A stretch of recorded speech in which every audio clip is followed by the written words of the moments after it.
बेलपत्री का एक वृक्ष, एक पत्ता बेलपत्री का बहुत बल रखता है।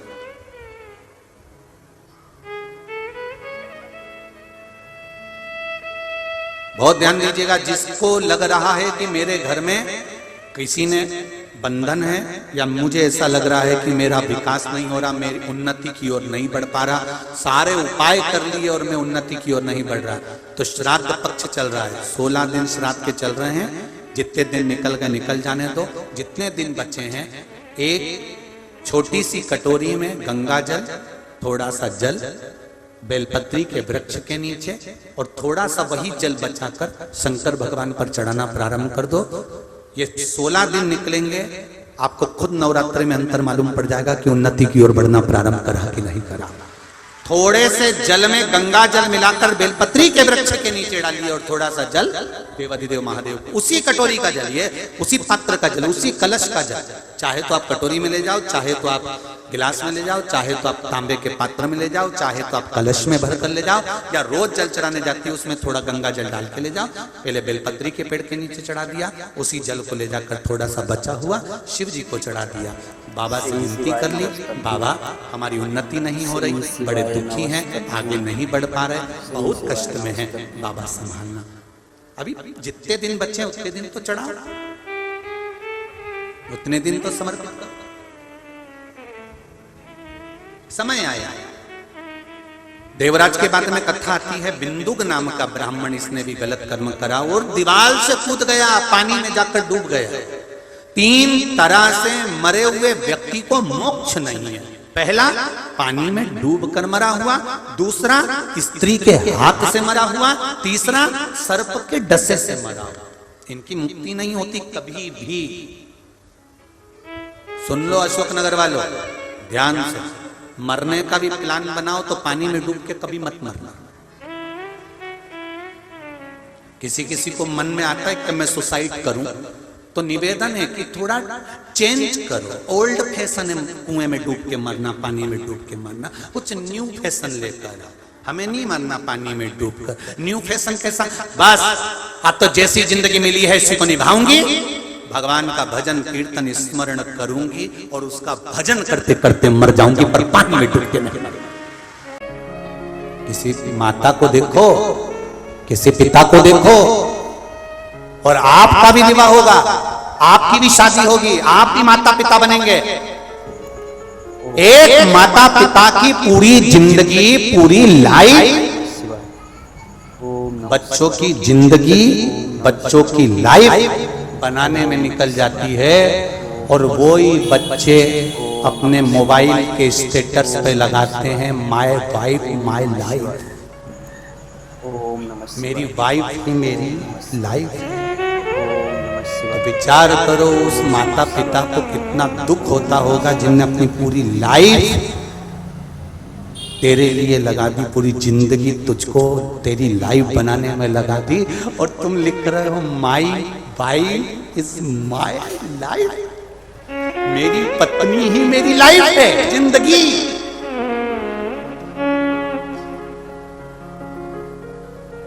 एक सेठ जी भी ऐसे कहते थे, मैं मर गया तो मेरे पीछे मेरी पत्नी मर जाएगी, मैं मर गया तो मेरे पीछे मेरे बच्चे मर जाएंगे, मैं मर गया तो मेरे पीछे मेरा परिवार मर जाएगा। तो एक गुरुजी ने आकर कहा, सेठ जी जब देखो जब एक ही बात कहते रहते हो, मैं मर गया तो पत्नी मर जाएगी, मुझे बहुत चाहते, मुझे बहुत चाहते। तो गुरुजी ने कहा एक काम करो, मेरे को देखना है तुम्हारी पत्नी तुम्हारे मरने पे मरती कि नहीं मरती, तो तुम आधे घंटे के लिए मर जाओ। तो उन्होंने कहा गुरुजी ऐसे कोई मरता है क्या? तो गुरुजी ने कहा नहीं ऐसे नहीं मरता, बस ऐसा पानी पीते पीते लुढ़क जाना, मैं डॉक्टर से कहलवा दूंगा कि तू मर गया, मुझे तो देखना है तेरी पत्नी और तेरे बच्चे तेरे पीछे कितने मरते हैं, बस वो देखना। अरे गुरुजी अगर मुझे कुछ हो गया, मेरी पत्नी और बच्चे मर गए, तो जवाबदारी किसकी होगी? गुरुजी बोले मेरी जवाबदारी होगी, तू तो लुढ़क, ले पानी पीने लुढ़क जा। अगर मेरे पत्नी और बच्चों को कुछ हो गया तो गुरुजी बोले मैं देख लूंगा, तू बस लुढ़क, तू तो लुढ़क। और कुछ हो, मैं बोल रहा हूँ ना पानी पी के लुढ़क, मुझे देखना है कि तेरे पत्नी और बच्चे मरते कि नहीं मरते। इतने में और सेठ जी ने पानी पिया और लुढ़क गए, और लुढ़के और लुढ़कते से पत्नी धाड़ धाड़ के रोने लगी। डॉक्टर को बुलाया गया, गुरुजी ने कह दिया डॉक्टर साहब बस एक आधा घंटा के लिए कह दो मर गया। तो डॉक्टर ने भी कह दिया नब्ज देखते ही कि ये तो निपटी गया। सीताराम हो गए। पत्नी रोई धाड़ के, बेटा रोया, बच्चे रोए, खूब चिल्ला चिल्ला के रोए, पत्नी धाड़ धाड़ के रोई, खूब रोई। इतने में सेठ जी मर गए। गुरुजी ने पूछा, सेठानी क्यों रो रही हो? सेठानी आंख में आंसू भर भर के रोते बोली, एक बार तो मुझे कहते, एक बार तो कहते, मुझे छोड़कर चले गए गुरुजी, मुझे छोड़कर चले गए। तो गुरुजी बोले, सेठानी तू इतना रो रही, मुझसे सहन नहीं हो रहा। मेरे पास में एक बूटी रखी है, इस बूटी को तू खा ले, तू खाएगी तू मर जाएगी, सेठ जी जिंदा हो जाएंगे। इतने में सेठानी रोती रोती बोली, इनकी तो उम्र हो गई थी।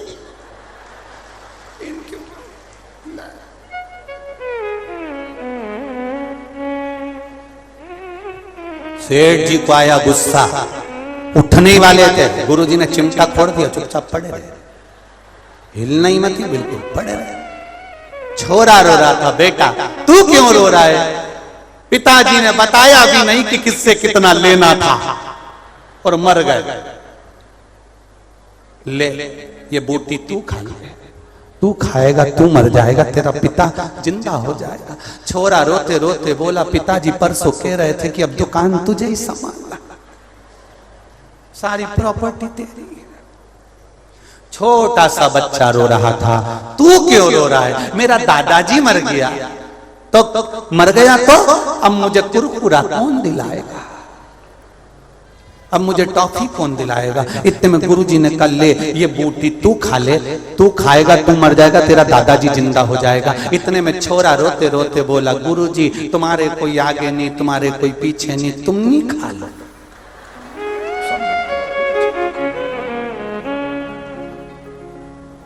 सब गुरुजी को खिलाने में लगे। अरे वावारी दुनिया, मतलब की दुनिया में किसी का कोई नहीं। श्री राम के संग हजारों सखा, वनवास हुआ तब कोई नहीं। वावारी दुनिया, मतलब की दुनिया में किसी का कोई नहीं। कौन किसका है? केवल सब लुटेरे बैठे हैं, सब मरते ही तुम्हारी अर्थी निकली और इन्होंने तुम्हारी चादर, गोदड़ी, कपड़े सब बाहर, जम के बोलो जरा, जम के बाहर फेंके। छोटा बच्चा पूछेगा, मम्मी कपड़े क्यों फेंक रहे हो? बेटा दादाजी के हैं, वो मर गए। मम्मी तो चद्दर क्यों फेंक रही हो? दादाजी के हैं, वो मर गए। ये गोदड़ी क्यों फेंक रही हो? दादाजी के, वो मर गए। तो छोटा सा बच्चा कहेगा, मम्मी वो गले की चेन निकाली थी, वो भी तो फेंक दो। तो मम्मी चुपचाप,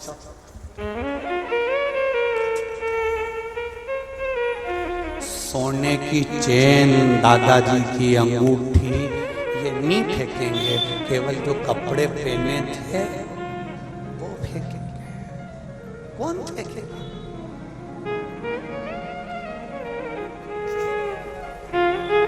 सावधान हो जाओ अशोक नगर वालों, जितने साथ में रह रहे सब चोटे हैं, कोई कम नहीं है। सावधान, कोई तुम्हारा समय चुराएगा, कोई तुम्हारा धन चुराएगा, कोई तुम्हारा व्यवहार चुराएगा, कोई तुम्हारे लिए कुछ कहेगा। जिंदगी ऐसे ही निकलती चली जाएगी और कब दिन पूरे हो जाएंगे मालूम नहीं पड़ेगा। स्वधा चिंता में पड़ी है, इन जीवों का क्या होगा? दक्ष प्रजापति ने विचार करा कि मेरी बेटी का विवाह मैं अच्छी जगह कर देता हूं। बेटी अगर इन जीवों के कल्याण की बात करती है तो बेटी के लिए वर भी वो ढूंढूंगा जो जीवों का उद्धार करने वाला।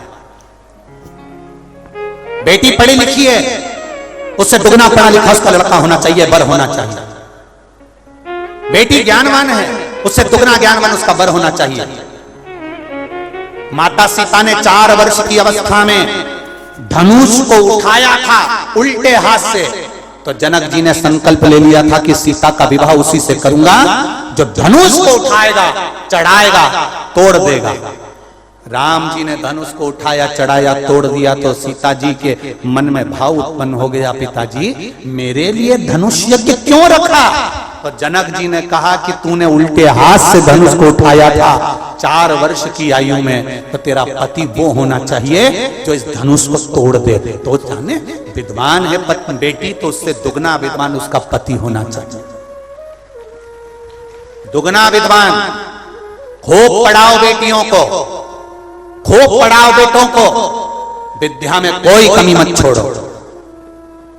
मेरा केवल इतना सा निवेदन है, बेटियां एक बात का स्मरण रखे कि तुम्हारे पिता तुम्हें पढ़ाने में कमी नहीं लाएंगे, तुम्हारे पिता तुम्हें कपड़े पहनाने में कमी नहीं लाएंगे, तुम्हारे पिता तुम्हें बड़े शहर में विद्याध्ययन कराने में कमी नहीं लाएंगे। तो बेटियों से निवेदन है, तुम भी अपने पिता के मस्तक को झुकने मत देना, जहां तुम्हारा पिता चाहे शादी वही करना। किसी एरे गेरे नत्थु खेरे के चक्कर में मत पड़ जाना रही जीजियों। मेरा बेटियों से निवेदन है, केवल एक बेटी होती है ऐसी जो अपने पिता को काल के मुंह से छुड़ा लाती है।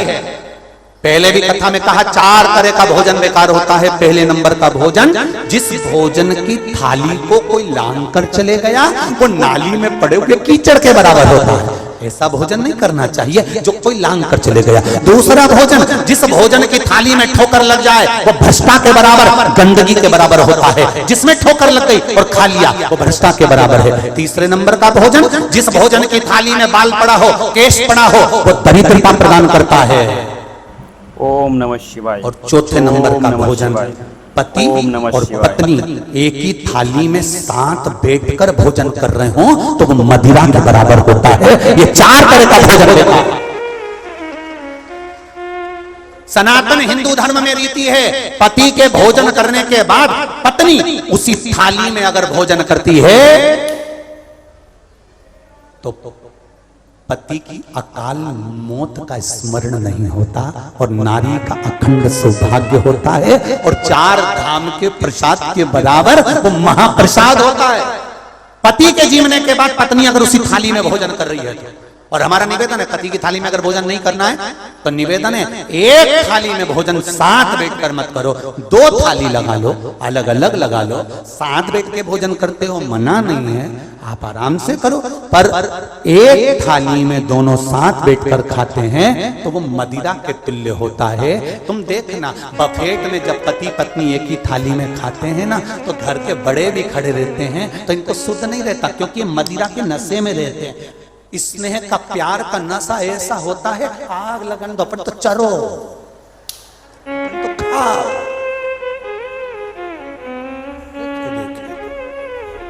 तो अलग अलग थाली लगा लो, दोनों एक साथ खाना है तो।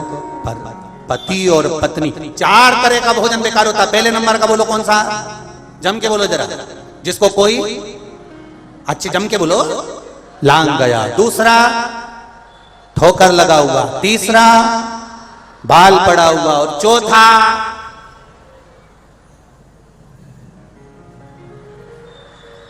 कितनी चतुर चतुर बैठी है रे राम, गजब की जगदम्बा है रे राम। चौथे तरह का भोजन है पति पत्नी एक थाली में भोजन ना करें। और एक बात और स्मरण में रहे, पिता की थाली में बेटी जब तक कुंवारी रहे अपने पापा के साथ, अपने पिता के साथ, अपने बाबुल के साथ बैठकर रोज रोटी खाए, उस बाप की अकाल मौत नहीं होती है, बड़ा रोग नहीं आता, बीमारी नहीं आती। बेटी काल का हरण कर लेती है। मेरा निवेदन है, अगर बेटियां आपकी बाहर पढ़ने गई हैं, बड़ा प्रेशर बड़ा, बेटियां बाहर पढ़ने के लिए गई हैं और बेटी अगर बाहर पढ़ने के लिए गई है और पढ़कर अगर आई है तो उसको कहना बेटा पापा के साथ भोजन कर, पिता के साथ भोजन कर। क्यों? अगर कहीं से कोई काल आ भी रहा होगा ना, तो बेटी अगर बाप के साथ बैठकर भोजन करती है, जब तक वो कुंवारी रहती है, तो पिता का सारा काल बेटी के मात्र ग्रास करने से ही समाप्त हो जाता है। वो बेटियां होती, बेटी साधारण नहीं है।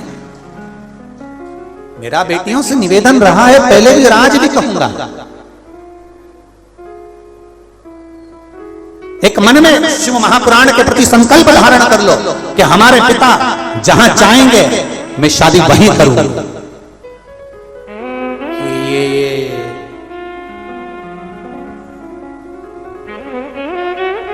बहुत सारे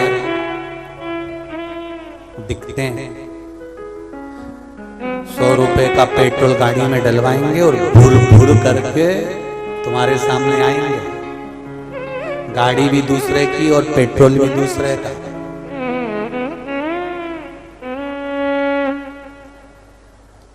₹100 की गाड़ी और डीजल को देखकर विवाह मत कर लेना मेरी बेटियों। जरा सा स्वरूप देखकर विवाह मत कर लेना मेरी बेटियों। तुम्हारे पिता ने कितना विश्वास करा है तुम पर, जो तुम्हें पढ़ने के लिए बाहर भेजा है। दूसरे धर्म में दूसरे जगह पर विवाह नहीं करना, दूसरे धर्म में नहीं जाना। सनातन धर्म के अंतर्गत ही विवाह करूंगी, जहां पर 33 कोटि देवी देवताओं को प्रणाम करा जाता है, जहां पर सनातन धर्म में भगवान के वेद और पुराणों का स्मरण करा जाता है। दूसरे धर्म में नहीं जाऊंगा। मुझे शिव भक्ति का स्मरण मेरे जीवन में है। शिव भक्ति नहीं करते, करो, खूब पढ़ो, खूब पढ़ो, जितना दिल से पढ़ सकती हो उतना पढ़ो। और बेटों से भी निवेदन है, दिल से पढ़ो। बाबू, आपके माता पिता की जिंदगी हो, आप खुशियां हो, आप खूब पढ़ो। पर गरुड़ पुराण में लिखा है, बेटी के बाप, बेटी का बाप अगर बेटी का कन्यादान नहीं करता है तो उस बाप को 94 नरकों का भोग भोगना पड़ता है। केवल एक बेटी होती है जो बाप को सीधे स्वर्ग भेज सकती है कन्यादान करवा। और कन्यादान तभी होगा जब आप अपने पिता के अनुकूल विवाह करोगी। जब आप अपने अनुकूल करोगी तो ना कन्या ना दान, फिर तो अदालत और तुम जाओ करो, जाओ। किसी का दिल दुखाकर विवाह नहीं करना। तुम्हें बड़ा होते देखकर तुम्हारे पिता कितने खुश होते हैं, तुम्हें कपड़े दिलाना, सामान दिलाना, विद्या अध्ययन कराना, कितना खुश होता है पिता। तुम्हें स्कूल छोड़ने जाना, स्कूल से लेकर आना, कितना प्रसन्न होता है पिता। और उस पिता के अनुकूल अगर विवाह नहीं हुआ तो वो पिता रोता है, अंदर से कछोता। करो, हाँ, सनातन धर्म में करना। हम ये नहीं कहेंगे कि आप सनातन धर्म में ब्राह्मण, क्षत्रिय, वैश्य, शूद्र, ये सब आनंद में जो भगवान को माने, ईश्वर को माने, जो भगवान की भक्ति में डूबा हुआ, और जो कभी मंदिर ही नहीं जाए, माथे पर तिलक ना लगाए। हमें बड़ी खुशी हुई सांसद महोदय, बड़ी प्रसन्नता का विषय है। आपको देखकर बड़ी प्रसन्नता होती है कि आप धोती पहनकर तिलक लगाकर जब व्यासपीठ के करीब में आते हो तो हमको अच्छा लगता है कि सनातन धर्म की यही प्रचार है, यही पहचान। महाराज सुधा के गर्भ से बच्चे नहीं हुए, श्री शिवाय नमस्तभ्यं, पितरों की धर्म पत्नी के गर्भ से संतान नहीं हुई। नमस्तभ्यं, श्री शिवाय नमस्तभ्यं। नंदी महाराज की जय, श्री शिवाय नमस्तभ्यं, सुधा शिवाय नमस्तभ्यं। जो तप साधना करी है, उस तप साधना के सम्मुख में, श्री शिवाय तप साधना के सम्मुख में नंदी महाराज की जय, श्री शिवाय बच्चों का नमस्तभ्यं, जन्म। श्री शिवाय नमस्तभ्यं। अब देखिए, आस्था वालों जरा ध्यान रखना, और फेसबुक यूट्यूब वाले और यहाँ पर बैठे जितने भी, नारी के गर्भ में बच्चा है, नारी के गर्भ में संतान है, नारी के गर्भ में संतान। और एक बात और स्मरण रहे, नारी अगर गर्भस्थ बच्चा है और नारी को ऐसा लग रहा है कि ये जरूर कुछ परेशानी, कुछ कष्ट जीवन में आने वाला है, हो सकता है मेरे बच्चे को, शंका जो होती है उस समय पर भी स्वधा का स्मरण मूल हो जाता है। स्वधा का स्मरण मूल हो जाता है। हम तो कहेंगे, कई लोगों ने भ्रम पैदा कर रखा है, कई लोगों ने भ्रम पैदा कर रखा है। कई महाराज लोग कह देते हैं कि जब गर्भ से नारी रहे तब शंकर भगवान को ना छुए, शिवलिंग का स्पर्श ना करे, शंकर जी को छुए नहीं। ना जाने कौन सा महाराज ने कह दिया, एक आध बार मिल जाए तो पकड़ के सीओ लिया, जिसने कहा। जब शिव महापुराण की कथा कर रही है, अकाल मृत्यु वो मरे जो काम करे चंडाल का, और काल उसका क्या बिगाड़े जो भक्त हो महाकाल का। जो शंकर का उपासक होता है, शंकर का स्पर्श करता है, शिवलिंग का मात्र स्मरण, केवल स्मरण, केवल स्पर्श करता है, तो कहा उसके कौटि कौटि पाप छिन्न हो जाता है। तो गर्भस्थ नारी, अरे भाई लिंगायत संप्रदाय का वर्णन हिंगोली से करा था, परली से करा था कि लिंगायत संप्रदाय में शिवलिंग को मानते हैं। बच्चा गर्भ से जन्म लेता है, मां जब तक बच्चे को दूध नहीं पिलाती, जब तक उसका गुरु मंत्र नहीं हो जाता। उसको लिंगायत संप्रदाय के संत आकर जब तक गुरु मंत्र नहीं दे देते तब तक नारी उसको दूध तक नहीं पिलाती। यहां तक वर्णन है, विचार करिए जरा। तो फिर कौन ने कह दिया कि शंकर भगवान के शिवलिंग को छूना नहीं चाहिए, गर्भवती नारी को स्पर्श नहीं करना चाहिए? और कौन सी पुराण में लिखा है, कौन से शास्त्र में लिखा है? यहां शास्त्र कह रहा है, शिव महापुराण, स्कंद पुराण, लिंग पुराण, नर्मदा पुराण, पद्म पुराण वर्णन करती है। आप दिल से, हृदय से, चित्त से शंकर भगवान की आराधना कर सकते हो। हाँ, नारी अगर गर्भस्थ बालक है और उसको चिंता है, बहुत टेंशन है, और उसके साथ शिव की आराधना कर रही है, तो बाबा के ऊपर एक बेलपत्र भी अगर वो चढ़ा रही है चावल के दाने के साथ, तो ये निश्चित है कि स्वधा उसके गर्भ की रक्षा करती है और बच्चा समाप्त नहीं हो सकता, ये निश्चित है। स्वधा तप करी, साधना करी, और तप साधना कर कर स्वधा के सम्मुख में 3 बेटियां प्रकट हो गई हैं। वो 3 बेटी है महाराज, 3 बेटी प्रकट।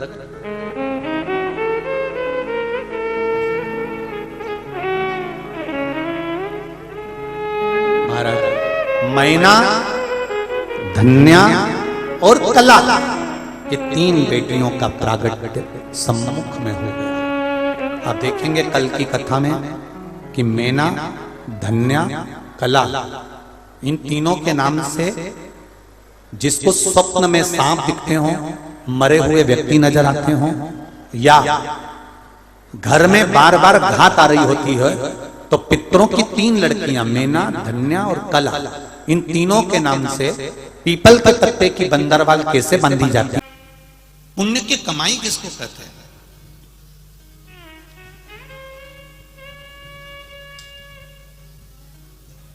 सत्कर्म की कमाई किसको कहते हैं? देखिए,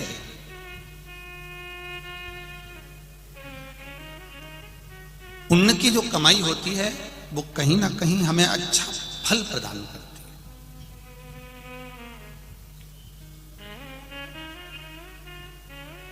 इतने बड़े मालेगांव नगर में, इतने बड़े मालेगांव शहर में कथा हो रही है, आप इतनी लाखों की संख्या में सारे पंडाल आप लोगों ने पहले दिन भर दिया है, हमें तो दूसरे दिन की टेंशन है कि बैठोगे कहाँ। तो पुण्य किसको कहते हैं, पुण्य की पूंजी किसको कहते हैं, पुण्य की कमाई किसको कहते हैं? तो शिव महापुराण की कथा कहती है, जब हम 2 कदम चलकर भगवान के मंदिर तक जा रहे हों, 2 कदम चलकर हम शिव महापुराण की कथा तक जा रहे हों, 2 कदम चलकर हम किसी सदगुरु के दरवाजे पर जा रहे हों, कुछ कदम चलकर हमारी विट्ठल तक जा रहे हों, कुछ कदम चलकर हम अपने परमात्मा के पास तक जा रहे हों, शिव पोथी तक, शिव महापुराण तक जा रहे हों, तो समझ लेना कि कहीं ना कहीं हमारे पूर्व के पुण्य की पूंजी एकत्रित हो गई, तो हम यहां पहुंच गए। जब पुण्य का पलड़ा बढ़ता है तब हम भगवान के पास जाते हैं, और जब पाप का पलड़ा बढ़ता है, पाप बहुत ज्यादा मात्रा में बढ़ता है, तो हम जिस माला को भी पकड़े रहते हैं तो हमारा दिल नहीं लग पाता, हमारा मन नहीं लग पाता। हम राम राम जरूर कह रहे हैं, कृष्ण कृष्ण जरूर कर रहे हैं, विठ्ठल विठ्ठल पांडुरंगा हरि विठ्ठल कर रहे हैं, हम शिव नाम श्री शिवाय नमस्तुभ्यं हम जरूर जप रहे हैं, पर उसका हमको फल नहीं मिल रहा। पाप जब बढ़ता है तो भजन छुड़वा देता है। पाप छुड़वा देता है। पाप जब बढ़ता है तो शिव पुराण छुड़वा देता है। पाप जब बढ़ता है तो हमारा सत्संग छुड़वा देता है, और पाप जब बढ़ता है तो कहीं ना कहीं हमारे जिनसे जो अच्छे हैं, जिनसे हम पूर्व में से पहले से लगे हुए हैं, उन अच्छे व्यक्ति का संग भी हमारा पाप हमसे छुड़वा देता है और बुरी संगत में ले जाकर बिठा देता है। वो बुरी संगत तक ले जा, ये हमारा पाप बढ़ता है।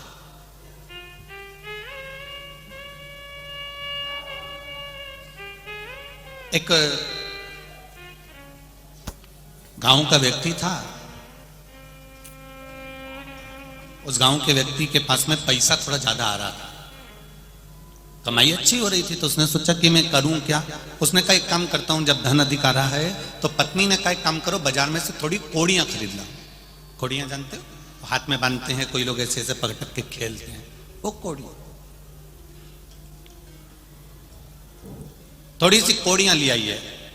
पति जाता, जितना रुपया बचता उसकी कोड़ी खरीद लेता। अब कोड़ी इकट्ठी कर करके रखने लगा, ढेर कोड़ियों का ढेर लग गया। पूरा घर, पूरा गोडाउन कोड़ियों से भरा गया। अब जब पूरा घर, पूरा गोडाउन कोड़ियों से भरा गया, कोड़ी कोड़ी इकट्ठी हो गई, ढेर कोड़ियां इकट्ठी हो गई। एक दिन नगर का राजा बीमार पड़ गया, और नगर का राजा बीमार पड़ा तो उसको देखने के लिए जो वैद्य आए, डॉक्टर आए, उन्होंने कहा इसको एक बीमारी हो गई है, वो बीमारी ठीक करने के लिए कोड़ी लाना पड़ेगी, और उन कोड़ियों को जलाना पड़ेगा, जलाकर उसकी राख तैयार करना पड़ेगा।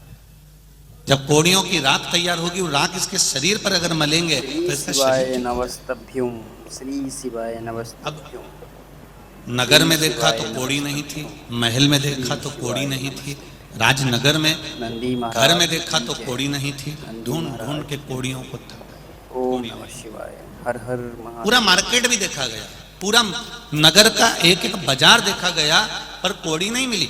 तब किसी ने कहा, एक गांव का व्यक्ति सुबह सुबह आता है, सारी कोड़ियां खरीद के ले जाता है, कोड़ियां उसके यहाँ मिल सकती है। वो गया उनके पास में, जाकर राजा के जितने सेवक थे उन्होंने हाथ जोड़कर कहा कि तुम्हारे पास में कोड़ियां हैं? उसने कहा है, पर मेरे पैसे से खरीदी हुई है, मेरी पूंजी से खरीदी हुई, मेरे धन की कोड़ियां हैं, मेरे पास में कहीं फ्री की कोड़ियां नहीं, चोरी की कोड़ियां नहीं।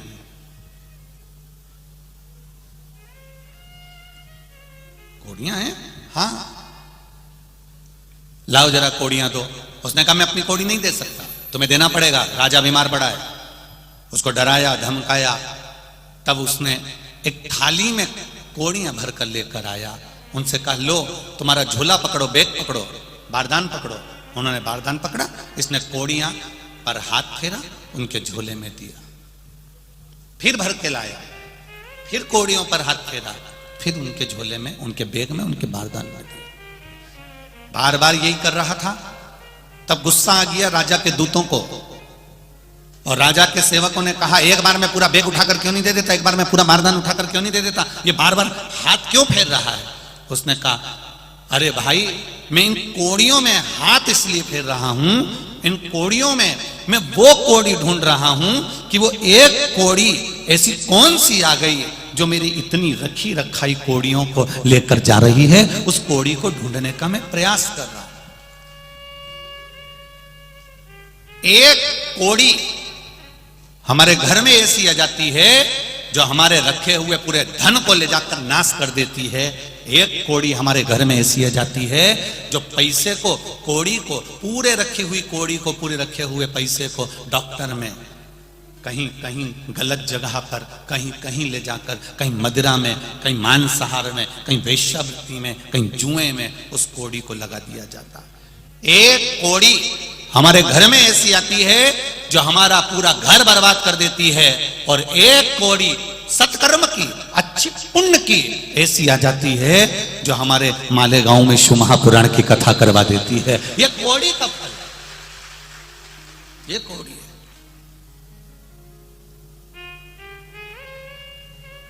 आप आई हो, इतने मेरे भाई बहन यहां पधारे हुए हैं, मेरी माताएं आई हैं, यहां मेरे भाऊ लोग आए हुए हैं। विचार करना आज घर जाते जाते कि तुम्हारे पास में वो कौन सी एक अच्छी कौड़ी आ गई थी जो तुमने घर से चली, ऑटो करा, रिक्शा करा, बस करी, गाड़ी करी, 10 रुपए लगाकर अच्छी कौड़ी थी, इसलिए भगवान के यहां तक आ गई, शिव पुराण तक आ गई। वो अच्छी कौड़ी थी तो यहां ली। और अगर बेकार कौड़ी होती ना तो तुम आते आते भी घर से, कई माताएं ऐसी होगी जिन्होंने अपनी पड़ोसन से कहा होगा, चल रही क्या, चल रही है क्या? हाँ चलूंगी तो सही, चल तैयारी करी, और मालूम पड़े कोई ना कोई ऐसा मेहमान आ गया, कोई ना कोई अतिथि आ गया, कोई ना कोई ऐसा काम आ गया, कोई ना कोई ऐसा कारण आ गया कि वो यहां तक पहुंच भी नहीं पाई। तुम आ गए, वो नहीं पहुंची, समझ लेना ऑटो वही है, रिक्शा वही है, बस वही है, गाड़ी वही है, पर उस गाड़ी में बैठने वाला व्यक्ति जिसके पास में पुण्य की पूंजी थी, जिसके पास कहीं सत्कर्म की पूंजी थी, कहीं अच्छाई की पूंजी थी, कहीं नेक पूंजी थी, कोई श्रेष्ठ पुण्य की पूंजी थी, तो वो शिव महापुराण की कथा तक पहुंच गया। और जिसके पास पूंजी अच्छी नहीं थी तो वो दिन भर इंतजार करता रहा, और शाम के समय पर फिर वो पूंजी लेके ठेके पे चले गया, मदिरा की दुकान पर पहुंच गया। पुण्य की पूंजी आती तो भजन करवा देती, पुण्य की पूंजी आती तो सत्कर्म करवा देती, पुण्य की पूंजी आती तो हमारे जीवन का कोई अच्छा कार्य हमसे करवा देती। पर पूंजी जब गलत हो गई तो वो श्रेष्ठ कर्म नहीं कर पाई। मत बुरे कर्म कर बंदे वरना पछताएगा, भगवान की आंखों से तू बच नहीं पाएगा, तू बच नहीं पाएगा। अरे ओ अज्ञानी मत कर नादानी, तेरे कर्म का फल भी तू ही पाएगा, जैसा किया तूने तेरे आगे आएगा। मत बुरे कर्म कर बंदे, मत बुरे कर्म कर बंदे वरना पछताएगा, भगवान की आंखों से तू बच नहीं पाएगा, तू बच नहीं पाएगा। अरे ओ अज्ञानी मत कर नादानी। महाराज कोई पुण्य की पूंजी आए जो हमारे जीवन में अच्छा कर्म कर जाए।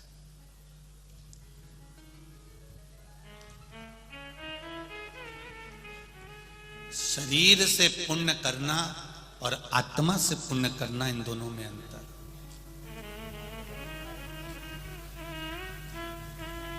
शरीर से भला करना और आत्मा से भला करना, इसमें अंतर है।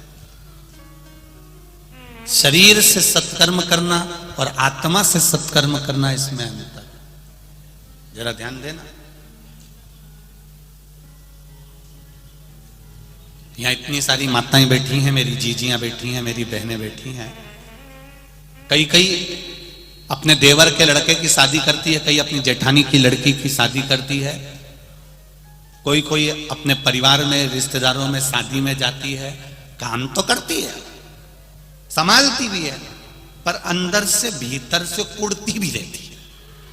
कभी कभी ऐसा भी होता है। हाँ,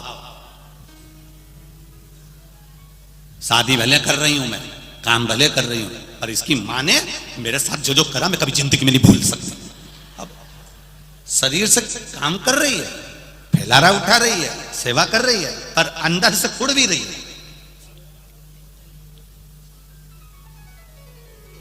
अब शरीर से जो किया सबको अच्छा लगा। हमारी चाची ने हमारी शादी में बहुत काम किया, हमारी मामी ने हमारी शादी में बहुत काम किया, हमारी मासी आई थी उन्हें हमारी शादी में बहुत काम किया, मेरी बुआ आई थी उसने मेरे यहाँ शादी में बहुत काम किया, मेरे भाई की लड़की आई उन्हें हमारे यहाँ शादी में बहुत काम किया। पर अंदर से कौन देखे कि कुड़ कितना रही है?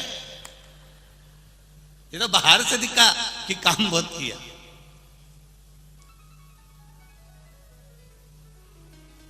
भीतर से कौन ने देखा? शिव महापुराण की कथा कर रही है, भले शरीर से आप काम करो ना करो, पर शिव पुराण कर रही है आत्मा से हमेशा सबका भला करते हुए चलो, क्योंकि आत्मा वहां तक जाएगी। शरीर जाएगा क्या वहां तक? अरे बोलो री मालेगांव वाली जी, शरीर जाएगा?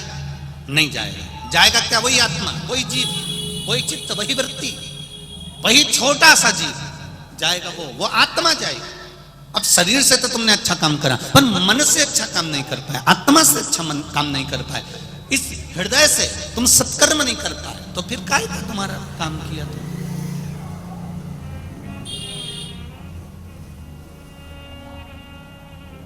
जितना बन सके इस चित्त से, इस मन से, इस आत्मा से श्रेष्ठ कर्म करने का प्रयास करो। शरीर यहीं रह जाना है, आत्मा चली जाना, चित्त चला जाए। कितना सुंदर शिव महापुराण की शुरुआत हो रही है, पुण्य शिव महापुराण। कितना सुंदर संवाद कहा गया। देवराज नाम का ब्राह्मण, जो ब्राह्मण होकर गलत कर्म में लगा हुआ था,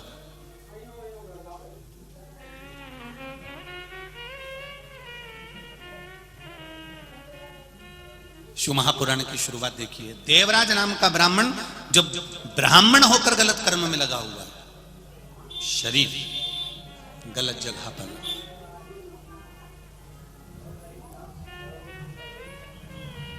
और इस देवराज नाम के ब्राह्मण की मां थी, माता, जो रोज मंदिर जाती है, शिव जी को एक लोटा जल चढ़ाती है, हृदय से भगवान शंकर का गुणगान करती है। उसको कोई मतलब नहीं संसार के लोगों से, उसको तो केवल भजन से मतलब है, कोई मतलब।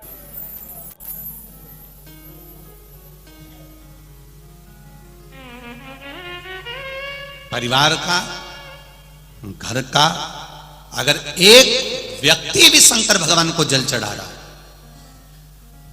शिव जी के मंदिर जा रहा है, शंकर भगवान पर एक लोटा जल चढ़ा रहा है, तो निश्चित है एक लोटा जल का जो पुण्य मिलेगा वो पूरे परिवार को तार देगा, कि निश्चित है। एक लोटा सारी समस्या का हल,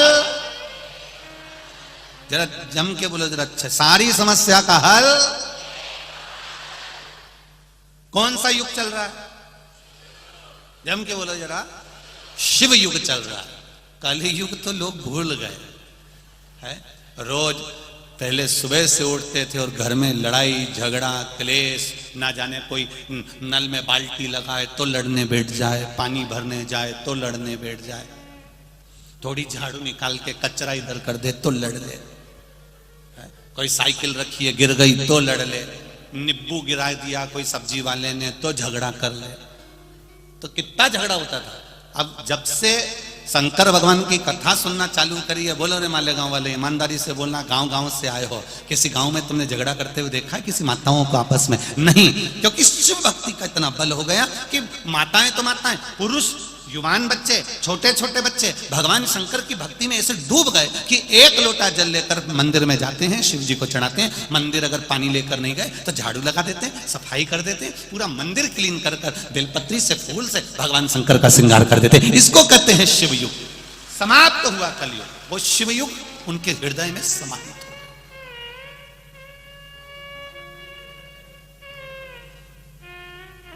और पूरे संसार को सुधारने के लिए सबसे मूल है, हम सुधरेंगे युग सुधरेगा।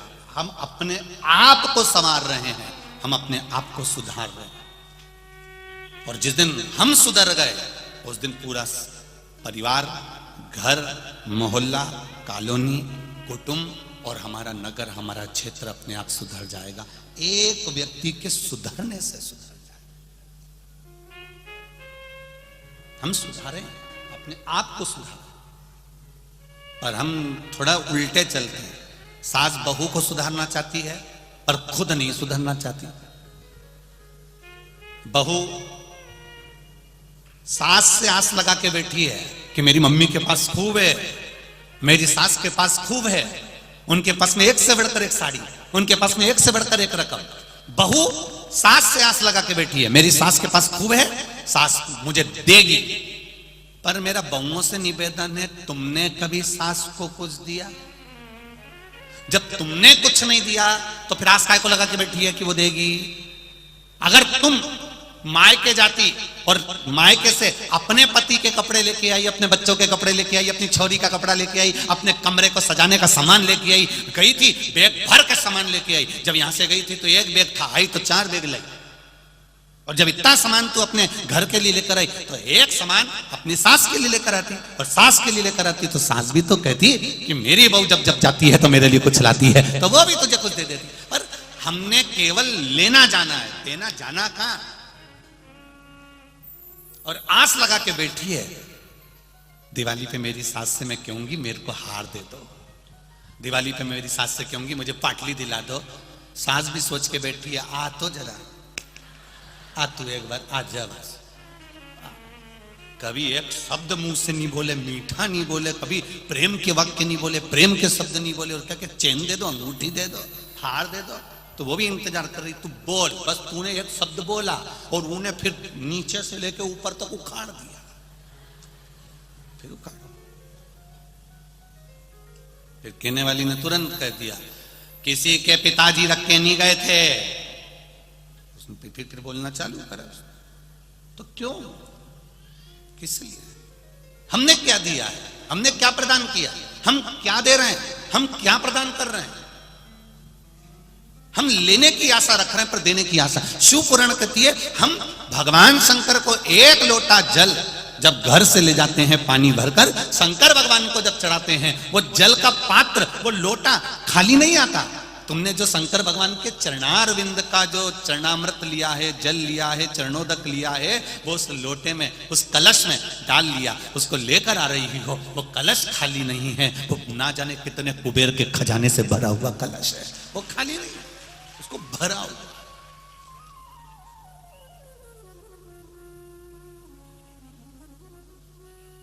मैंने तेरे ही भरोसे, ओ बाबा तेरे ही भरोसे, हवा बिच उड़ती जावागे, बाबा डोर हतो छंदी में कंडी जावागे।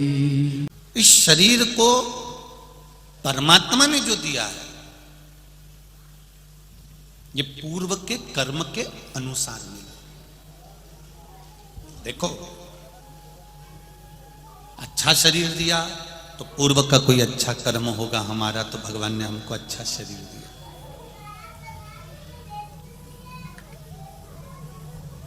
शरीर में अगर कोई कष्ट है, शरीर में अगर कोई रोग है, शरीर में अगर कोई बीमारी है, तो समझो पूर्व का कोई कर्म ऐसा हो गया होगा जिसके कारण बस हमारे शरीर में कुछ कष्ट है।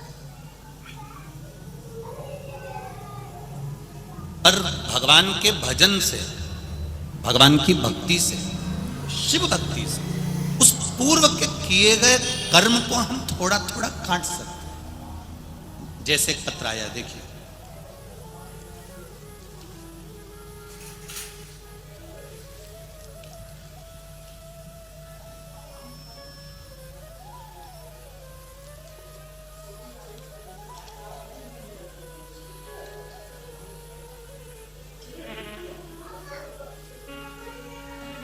मोनिका ज्ञानेश्वर बड़गुजर महाराष्ट्र से आए हैं, मोबाइल नंबर भी उनका लिखा है।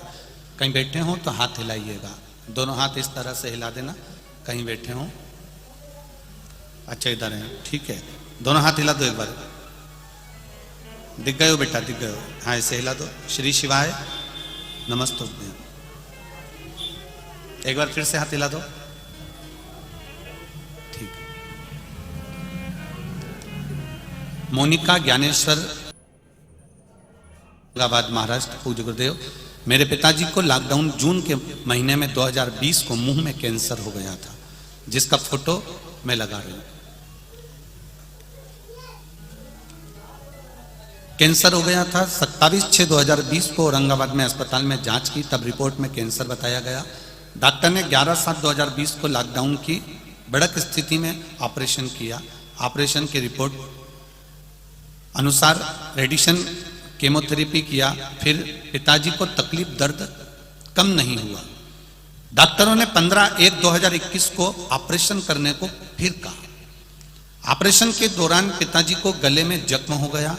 फिर से मार्च 2022 में पिताजी को मुंह में दर्द फिर प्रारंभ हो गया। अब ऑपरेशन कराने की सामर्थ्यता नहीं, सक्षमता नहीं और शरीर नहीं।